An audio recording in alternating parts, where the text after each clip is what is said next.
दोस्तों, जब से गलवान घाटी में हिंसक झड़प हुई है, जभी से ही हमारी सेनाएं इस कोशिश में लगी हुई थी कि जल्द से जल्द सेना में एक लाइटवेट टैंक शामिल कर लिया जाए। लाइटवेट टैंक वो टैंक होते हैं जिनका वजन 25 टन के आसपास होता है। इन टैंकों की सबसे खास बात यह होती है कि इन टैंकों को स्पेशली माउंटेन वॉरफेयर के लिए बनाया जाता है, क्योंकि हल्का होने की वजह से ये टैंक काफी तेजी के साथ पहाड़ी एरिया में मूवमेंट को कर सकते हैं। और इस समय देखा जाए तो हमारी थल सेना के पास एक भी लाइटवेट टैंक मौजूद नहीं है। इसी कमी को पूरा करने के लिए ही डीआरडीओ ने जोरावर नाम के लाइटवेट टैंक को बनाना शुरू किया था और मात्र 2 साल के अंदर अंदर ही डीआरडीओ ने जोरावर लाइटवेट टैंक को पूरी तरीके से बनाकर तैयार कर लिया है। और आज खबर निकलकर ये सामने आई है कि डीआरडीओ ने जोरावर टैंक को रोल आउट भी कर दिया है। और खास बात यह भी है कि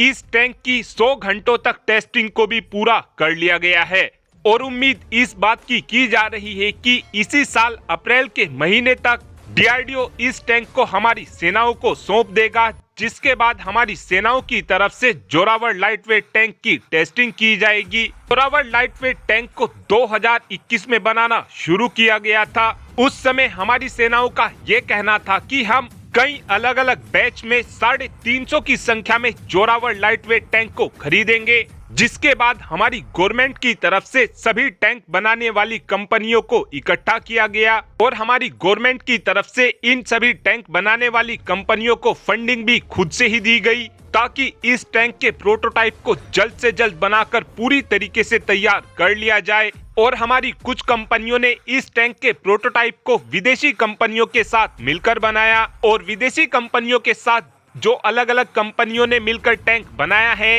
इन टैंकों को भी हमारी सेनाओं को ऑफर किया जाएगा। जिस समय डीआरडीओ ने जोरावर लाइटवेट टैंक को बनाना शुरू किया था, उस समय हमारी सेनाओं की तरफ से पहले ही डीआरडीओ को बोल दिया गया था कि हम 59 की संख्या में जोरावर लाइटवेट टैंक को डीआरडीओ से ही खरीदेंगे।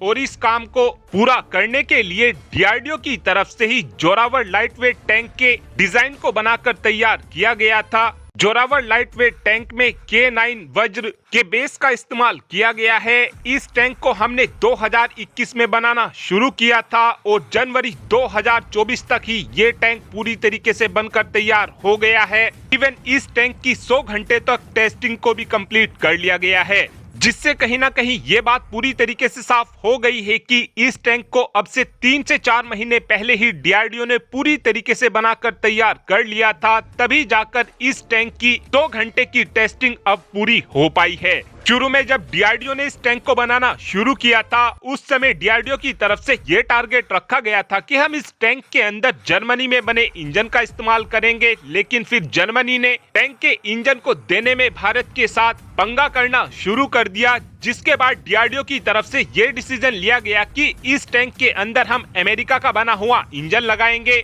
और अब आप खुद ही सोचकर देख सकते हैं कि इंजन चेंज करने के बावजूद भी डीआरडीओ ने इस टैंक को समय से भी पहले पूरी तरीके से बनाकर तैयार कर दिया है। वैसे एक्चुअल में अगर नंबर को देखा जाए तो हमारी सेना की तरफ से 354 की संख्या में जोरावर लाइटवेट टैंक को खरीदा जाएगा, जिसमें से 59 की संख्या में तो डीआरडीओ की तरफ से जोरावर टैंक हमारी सेनाओं को दिए जाएंगे और जो बचे हुए 295 की संख्या में टैंक होंगे उनको उन अलग अलग कंपनियों से खरीदा जाएगा जिनको डीआरडीओ ने पहले अपने टैंक के डिजाइन को दिया था और बाद में इन कंपनियों ने इस टैंक को बनाकर तैयार किया था। इसके लिए हमारी गवर्नमेंट की तरफ से फंडिंग भी दी गई थी, लेकिन इस बात के अब चांसेस ज्यादा हो रहे हैं कि हमारी सेनाओं की तरफ से डीआरडीओ से ज्यादा की संख्या में टैंकों को खरीदा जाए, क्योंकि डीआरडीओ और एलएनटी इस टैंक के प्राइस को सबसे कम रखने वाली हैं। और अब आप ही कमेंट कर बता सकते हैं कि क्या हमको एमका प्रोग्राम को भी ऐसे ही फास्ट फॉरवर्ड करना चाहिए, हाँ या फिर ना। इस बात का आंसर आप कमेंट बॉक्स में दे सकते हैं। Thanks for watching this video. Have a good day.